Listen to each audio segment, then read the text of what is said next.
Yo! What up, everybody? It's the Normies, and we're here to do a quick little review with spoilers. Quickie. So if you have not seen the Joker movie yet, watch this with caution. We will probably likely be talking spoilers, but this is just a quick little review video. Me, Pat, and Serge saw it this last week. Other Normies are seeing it tonight.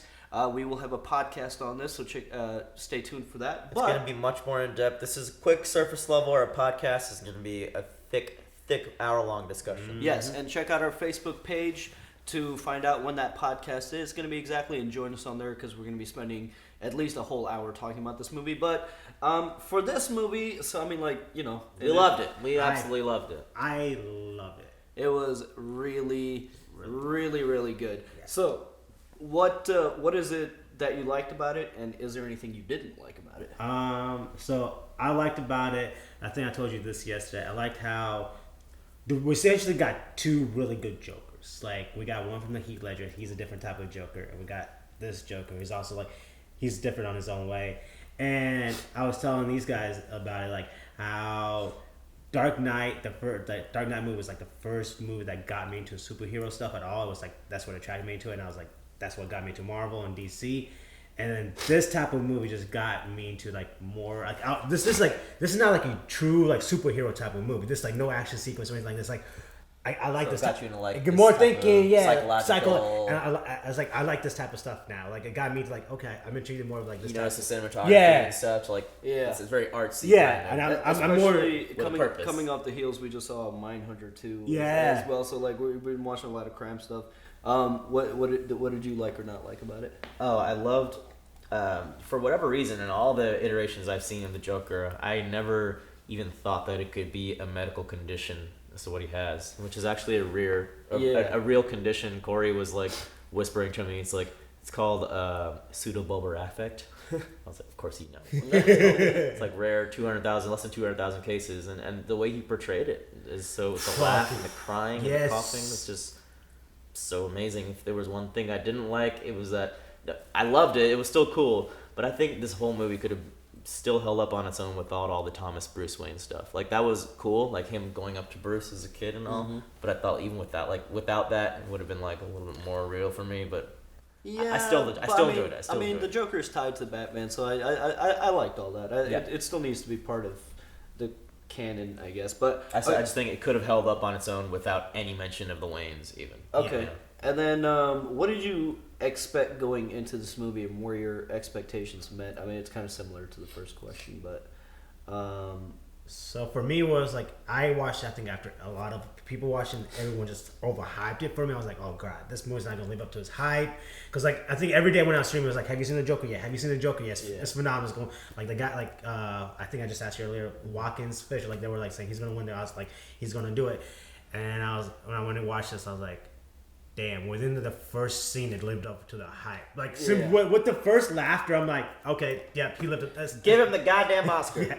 It's really good. Do you have anything to add to that? Or? Yeah, my expectations when I first heard like, oh, there's a Jared Leto Joker, and now they're doing a standalone Joaquin Phoenix one. And I'm like, no one asked for this. Yeah. And I'm like, look, come on, Heath Ledger already did it. Why are we doing this? Yeah. And the first image that came out of him was like the ending when he was on the talk show, that Joker, and everyone was like, this is terrible. Yeah. This is awful. Like, we were all bashing it. Yeah. and then as the trailers came out, we're like, huh, it is Joaquin Phoenix. Yeah. And yeah, when you see it, it's just like, this dude is an actor. Yeah. And he went to that dark place and didn't succumb to it. Yes. I mean, I'm not knocking on Heath Ledger because that is a different performance and he's a totally different person. And, you know, my heart's to his family and everything that happened, but it takes some kind of talent for Joaquin to go that dark into that character and be able to be a functioning human after that. Yeah. I'm not, like, this may cross the line, but I would actually say he was probably a better actor than Heath Ledger. Like, better Joker, yeah. Yes. I mean, it's a toss up. They're very different. Yeah, they're very different, and I think they're definitely neck and neck. I think he definitely lived up to Heath's performance. Yes. I was actually hyped for this movie from day one because the only thing I was concerned with is like how it fits into like the overall story of Batman, because like this Joker is not the Joker that we know. This is not the same Joker that Batman is at odds with. This is more of like the person that like he's not called the Joker. It's just Joker. And so I feel like this is like really the guy that inspires whoever the future Joker is. But it's cool that he indirectly, and this is spoilers, indirectly, was responsible. I really like how it tied into Batman's origins story, and this was just totally different, totally unexpected. And he was indirectly responsible for Bruce Wayne's. Yeah, yeah. I feel like it's a Gotham City origin story. Because by the time Batman is Batman, all this crime has proliferated the city, and like this is why. Yeah. Okay, so this is the big one, and this is what everybody's talking about, and we're gonna discuss this a lot more in depth in the podcast, but we'll just kind of touch up on this. No, and you're overreacting. Do you think this glorifies violence, and do you think this movie should be banned? Okay, can I take this China? one first? In China. So no, it's overreaction. I think you said this yesterday. I think maybe it was 4 bloody scenes, if anything. There was maybe 4 scenes that was bloody, and I think the reason why there's such outcry is people are afraid that we actually created a Joker. Like everyone wants to believe bad people are bad people just because they're bad people, but we don't create bad people. But I think everyone feels responsible for this, and like it's the truth, and they can't stand the truth, and they just want to like get this rid of. I don't want to see the truth. I don't like the truth, and that's what it is. Put a blanket over. Yeah, it's kind of exploring what role we as a society play in creating monsters like this and shunning people like this. I saw some comments that rang true to myself. Like when I was in elementary school and there was an autistic kid in the class, we knew there's something different about him, but the teachers never explained to the kids what that was, because like, how do you do that? But I think maybe we should start doing that, and let 100%. People know from a very early age, like, hey, some people are born different, some people have these conditions, some people were abused. Like, it's a very real telling of this story, and it's about as real as it could get without being cheesy or it was very. I mean, you definitely sympathize with Arthur Fleck, but he is very unhinged, and it was a very fine balance. I don't think it's glorifying the violence, because ultimately you're not supposed to agree with him. And it's funny that a lot of these articles are like, fans are walking out of theaters, and I'm like, no fan of Batman is walking out of the goddamn theater. It's because there was this Twitter review that said, I was like, it was something like, I would have walked out of this movie 1 hour earlier if the missus would have let me. I'm like, that doesn't sound like a Batman fan. and it is a lot of overreaction. I don't think it's as gory as people are making it out to be, because I read another Twitter post this morning. It was like, well, did Infinity War glorify fucking genocide? Because, you found yourself sympathizing and agreeing with Thanos as well. Well, I will say that's apples to oranges, because Infinity War is like clearly a superhero movie, where this is like grounded in a lot of reality. It is. This is more real.